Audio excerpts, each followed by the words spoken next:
প্রিয় শিক্ষার্থী, Pundra university of science and টেকনোলজির কম্পিউটার সায়েন্স অ্যান্ড ইঞ্জিনিয়ারিং বিভাগের পক্ষ থেকে আপনাদেরকে স্বাগত জানাচ্ছি। আমি ইঞ্জিনিয়ার সৈয়দ মির্জা আল হাজুবায়েদ।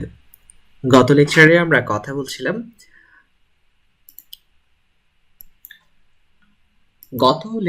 কথা বলছিলাম রেজিস্টার নিয়ে, এবং আজকে আমরা আইএএস স্ট্রাকচার নিয়ে স্টাডি করব।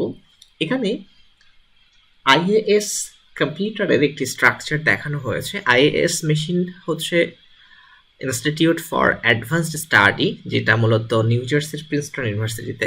এটি মূলত first electronic computer to be built at the institute for advanced studies in Princeton, New Jersey. এই আইএএস মেশিন এটা ছিল মূলত এটার মেমোরির কথা যদি আমরা বলি, সেটা ছিল হচ্ছে 5.1 কিলোবাইটের, অর্থাৎ 1024 ওয়ার্ডের, এবং 1700 ভ্যাকুয়াম টিউব সিপিইউ সাইকেল ছিল, এবং এটার ডেভেলপার ছিলেন জন ভন নিউম্যান, এবং এটা 1952 সালের 10ই জুন এটার রিলিজ করা হয়েছিল।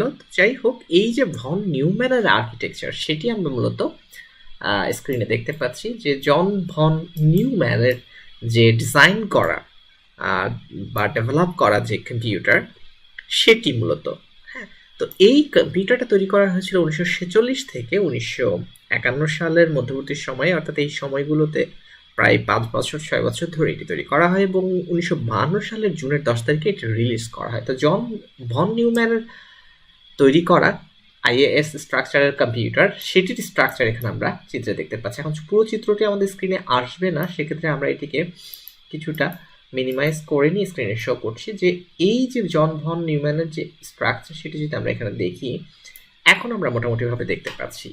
তো জন ভন নিউম্যানের ডিজাইন করা কম্পিউটার আমরা যদি দেখি, সেখানে তিনি ডিজাইন করেছিলেন কিভাবে, যে ইনপুট আউটপুট ইকুইপমেন্ট থাকবে, একটা সেন্ট্রাল প্রসেসিং ইউনিট থাকবে, যেটি আমরা এখানে ডটেড রেখা দিয়ে রাউন্ড মানে চারকোনা করেছি বা রেক্ট্যাঙ্গেল করেছি, এবং তিনি একটা মেইন মেমোরির কথা ভেবেছিলেন। তার মানে তিনি তার কম্পিউটার স্ট্রাকচারে তিনি দেখিয়েছিলেন যে আমরা যদি কোনো কম্পিউটার ডিজাইন করতে চাই, তাহলে অবশ্যই সেখানে ইনপুট এবং আউটপুট প্রয়োজন হবে। সেজন্য তিনি কিছু ইকুইপমেন্টের কথা ভেবেছিলেন, যে ইকুইপমেন্টগুলো ব্যবহার করে তিনি ইনপুট বা আউটপুটের কাজগুলো করতে পারবেন, এবং এই কাজগুলোর সাথে প্রসেসিং করার জন্য তিনি একটি সেন্ট্রাল প্রসেসিং ইউনিটের কথা কল্পনা করেছিলেন, এবং সেই ইউনিটকে দুটো ব্লকে বিভক্ত করেছিলেন। এখানে আমরা একটা হোয়াইট ব্লক দেখতে পাচ্ছি উপরে, এবং নিচে একটা হোয়াইট ব্লক দেখতে পাচ্ছি। প্রথম যেটা হচ্ছে যে অ্যারিথমেটিক লজিক ইউনিট, এবং আরেকটাকে আমরা বলছি কন্ট্রোল ইউনিট বা প্রোগ্রাম কন্ট্রোল ইউনিট। তিনি অ্যারিথমেটিক লজিক ইউনিট এবং প্রোগ্রাম কন্ট্রোল ইউনিট, যেটাকে আমরা বলছি simply control unit. Arithmetic logic ইউনিটে তিনি অ্যাকিউমুলেটর, মাল্টিপ্লায়ার, কোশেন্ট রেজিস্টার এবং মেমোরি বাফার রেজিস্টার, এই তিনটা রেজিস্টার ব্যবহার করেছিলেন অ্যারিথমেটিক লজিক ইউনিটে। এবং কন্ট্রোল ইউনিটের কথা যদি বলি, সেখানে তিনি 4টা রেজিস্টারের কথা বলছেন: program counter, instruction buffer register, memory address register এবং ইনস্ট্রাকশন রেজিস্টার। কন্ট্রোল সিগন্যাল তৈরির জন্য একটা সার্কিটের প্রয়োজন, কারণ সার্কিট ছাড়া সিগন্যাল জেনারেট করা সম্ভব না। সে কারণে তিনি এখানে কন্ট্রোল সার্কিটের মাধ্যমে প্রয়োজনীয় কন্ট্রোল সিগন্যাল তৈরি করেছিলেন। এরপর এখানে অ্যারিথমেটিক লজিক সার্কিটের মাধ্যমে মূলত অ্যারিথমেটিক অপারেশন এবং লজিক্যাল অপারেশনগুলো পারফর্ম করা হবে। তাহলে লক্ষ্য করা যাক, এখানে মেমোরি M0 থেকে M4095, অর্থাৎ এখানে মেমোরির ব্লকে বিভক্ত করে দেখানো হয়েছে যে এখানে 4096টা ব্লক, 4096টা ব্লক এখানে রয়েছে।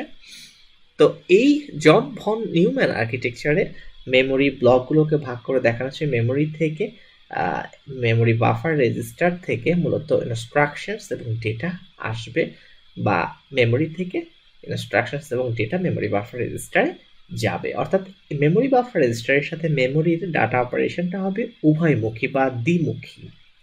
আবার যদি আমরা ইনপুট আউটপুটের কথা চিন্তা করি, সেখান থেকে ইনস্ট্রাকশনস এবং ডেটা এমবিআর বা মেমোরি বাফার রেজিস্টারে আসবে, অথবা মেমোরি বাফার রেজিস্টার থেকে আমরা আউটপুটে পাঠাতে পারি। এখানে আমরা যদি দেখি, যখন মেমোরি বাফার রেজিস্টার থেকে মেমোরি অ্যাড্রেস রেজিস্টার বা ইনস্ট্রাকশন রেজিস্টারে ডেটা আসতে পারে, মেমোরি অ্যাড্রেস রেজিস্টার থেকে অ্যাড্রেসগুলো মেমোরিতে আসতে পারে। তাহলে এই হচ্ছে আমাদের, যদি আমরা দেখি যে আইএএস কম্পিউটারের স্ট্রাকচারের মূল অংশ হচ্ছে 4টি একটি হচ্ছে main memory which stores both data and instructions, এবং এরপরে আমরা দেখছি যে মেইন মেমোরিতে মূলত ডেটা এবং ইনস্ট্রাকশনগুলো স্টোর করা হয়, এবং সেটি আমরা এখানে এই অংশে দেখতে পাচ্ছি লেফট পোর্শনে M0 থেকে M4095 মেমোরি ব্লক হিসাবে এবং 4096 ব্লকে বিভক্ত করে দেখানো হয়েছে। সেখানে অ্যারিথমেটিক এবং লজিক ইউনিট, যেটিকে বলা হয় ALU, capable of operating on binary data, অর্থাৎ বাইনারি ডেটার উপর অপারেশন পারফর্ম করতে পারবে এরকম একটি ইউনিট রয়েছে, যেটিকে আমরা অ্যারিথমেটিক লজিক ইউনিট বলি, যেখানে অ্যারিথমেটিক অপারেশনস এবং লজিক্যাল অপারেশনসগুলো পারফর্ম করা হয়ে থাকে। Control unit which interprets the instructions in memory and causes them to be executed. Control unit যেটা করে, মেমোরিতে যে ডেটাগুলো রয়েছে, মেমোরির ডেটাগুলো সে ইন্টারপ্রেট করতে পারে এবং প্রয়োজনীয় কন্ট্রোল সিগন্যাল জেনারেট করার মাধ্যমে সেগুলোকে এক্সিকিউট করাতে পারে।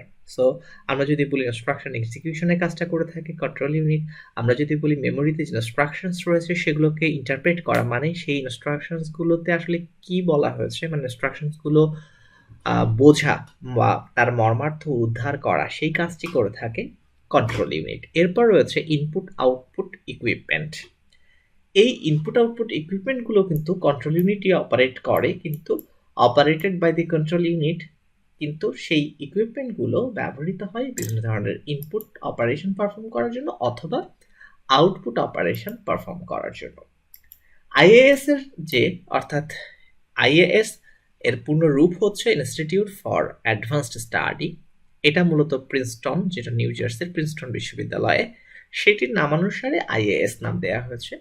তো আইএএস মেমোরিতে বা আইএএস আর্কিটেকচারের যে মেমোরি ব্যবহার করা হয়েছে, সেখানে ইনস্ট্রাকশন ওয়ার্ড এবং নাম্বার ওয়ার্ড, মানে ওয়ার্ড বলতে আমরা বোঝাই যে অ্যাট এ টাইম যতখানি ডেটা নিয়ে কাজ করতে পারবে মাইক্রোপ্রসেসর, সেই পরিমাণ ডেটাগুলো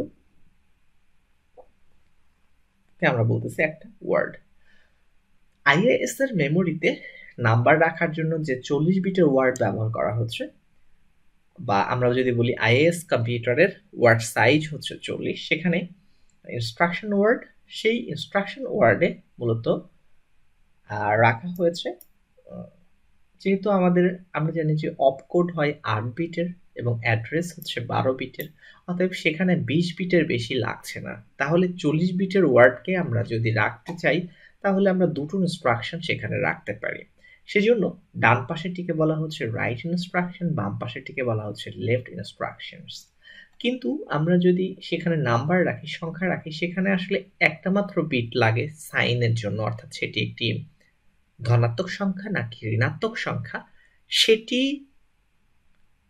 বোঝার জন্য একটি বিট ব্যবহার করা হয়। যদি সেখানে 0 থাকে তাহলে সেটি হবে ধনাত্মক সংখ্যা, যদি সেখানে 1 থাকে তাহলে সেটি হবে ঋণাত্মক সংখ্যা, অর্থাৎ নাম্বারটি ধনাত্মক সংখ্যা না ঋণাত্মক সংখ্যা সেটি বোঝার জন্য একটি বিট ব্যবহার করা হয়, সেটিকে আমরা বলি সাইন বিট। বাকি বিটগুলো মূলত ওই নাম্বারের প্রকৃত মান নির্দেশ করে। বাইনারিতে আমরা মূলত সেই ডেটাগুলো স্টোর করি। তার মানে 40 বিটের আইএএস এর স্ট্রাকচারের যে মেমোরি ওয়ার্ড, সেটির সাইজ হচ্ছে 40 বিট, এবং যদি সেখানে নাম্বার রাখা হয় তাহলে সেই ওয়ার্ডটিকে বলছি নাম্বার ওয়ার্ড, যদি সেখানে ইনস্ট্রাকশন রাখা হয় তাহলে আমরা সেটিকে নাম দিচ্ছি ইনস্ট্রাকশন ওয়ার্ড। যেহেতু আমাদের আইএএস এর ইনস্ট্রাকশনস 8 বিটের অপকোড ব্যবহার করে, এবং সেই 12 বিটের যেহেতু 4096, তো 2 টু দি পাওয়ার 12 করলেই কিন্তু আমরা 4096টা লোকেশন অ্যাক্সেস করতে পারছি। আমরা আমাদের আগের স্ট্রাকচার যদি দেখি, সেখানে আমরা কিন্তু নাম্বারিংটা দেখতে পাচ্ছি যে 0 থেকে 4095, অর্থাৎ মোট এখানে মেমোরি লোকেশন আছে 4096টা। তো 2 টু দি পাওয়ার 12 করলে কিন্তু আমরা এই যে 12 বিট ব্যবহার করা হয়েছে অ্যাড্রেসিং এর জন্য, কারণ 2 টু দি পাওয়ার 12 করলে আমরা 4096টা লোকেশন অ্যাক্সেস করতে পারছি। সে কারণেই অ্যাড্রেস বিট হচ্ছে 12 বিট। তাহলে একটা ইনস্ট্রাকশন সম্পর্কে কোনো কিছু রাখতে গেলে আমার দুটো জিনিস লাগে, একটা হচ্ছে অপকোড, আরেকটি হচ্ছে ওই ইনস্ট্রাকশনটা অ্যাড্রেসটা কোথায়, মেমোরির কোথায় রাখা আছে সেই অ্যাড্রেসটা, মানে অপকোড এবং অ্যাড্রেসই মূলত রাখা প্রয়োজন হয়। তাহলে 20 বিট হলেই একটা ইনস্ট্রাকশন রাখা সম্ভব। তাহলে আমার 40 বিটের ওয়ার্ডে দুটো ইনস্ট্রাকশন অ্যাট এ টাইম রাখা যাবে। তাহলে 0 থেকে শুরু করা হয় 39 পর্যন্ত। তাহলে 0 থেকে 7টা লোকেশন, মানে 0 থেকে আমরা যদি বলি যে 0 থেকে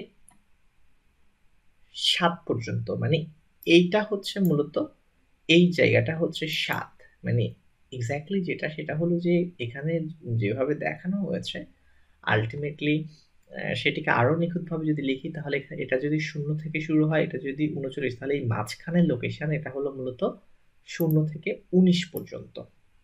তাহলে 0 থেকে 19 পর্যন্ত লেফট ইনস্ট্রাকশন, 20 থেকে 39 পর্যন্ত রাইট ইনস্ট্রাকশন। সেক্ষেত্রে এইটা যদি হয়, এটা মূলত 8 বা 28 বলতে এটা হচ্ছে 20 থেকে,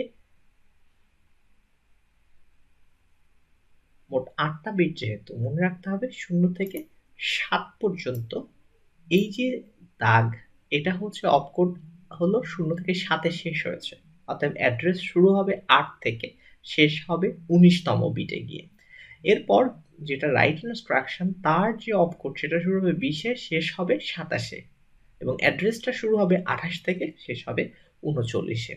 তাহলে আমাদের পরীক্ষার খাতায় কিংবা অ্যাসাইনমেন্ট তৈরিতে অবশ্যই এই ডায়াগ্রামটি সুন্দরভাবে আঁকতে হবে যে আইএস মেমোরি ফরম্যাট, অর্থাৎ মেমোরিতে যে আমরা ওয়ার্ড আর নাম্বার রাখি বা ইনস্ট্রাকশন রাখি, সেই মেমোরি ফরম্যাটটা আপনাকে ড্র করতে হবে, এবং এই জিনিসটা আমরা প্রেজেন্টেশনে উল্লেখ করব। তো আজকে আমরা এটুকুই কথা বলবো, আমরা পরের লেকচারে কথা বলবো ইনস্ট্রাকশন সাইকেল নিয়ে। এবং আমরা ইনস্ট্রাকশন সাইকেল সম্পর্কে জানি যে ইনস্ট্রাকশন সাইকেল, বেসিক ইনস্ট্রাকশন সাইকেলের মূলত দুটো পার্টে ভাগ করা হয়, একটা হলো ফেজ সাইকেল আর একটা হচ্ছে এক্সিকিউট সাইকেল। তো এটা নিয়ে আমরা পরের লেকচারে কথা বলবো। তো আজকের লেকচার এখানে শেষ করব। ভালো থাকুন, সুস্থ থাকুন, আর পুনর ইউনিভার্সিটি অফ সায়েন্স অ্যান্ড টেকনোলজির সাথেই থাকুন।